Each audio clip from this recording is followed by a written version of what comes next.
మన ప్రభువును లోకరక్షకుడైన యేసుక్రీస్తు నామములో ఇదిన శుభాభివందనములు తెలియజేస్తూ ఉన్నాం. పరిశుద్ధ గ్రంథములో నుంచి దిన వాగ్దానంగా దేవుడు మనకు దయచేసిన వాగ్దానమును చూద్దాం. సామెతలు 28వ అధ్యాయం 1వ వచనము. నీతిమంతులు సింహము వలె ధైర్యముగా ముందురు.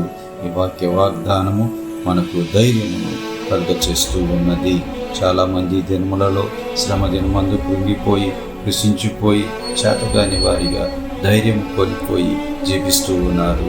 అయితే యేసు రక్తము చేత కడగబడిన మనము నీతిమంతులము. మన నీతి దేవుడిచ్చినది.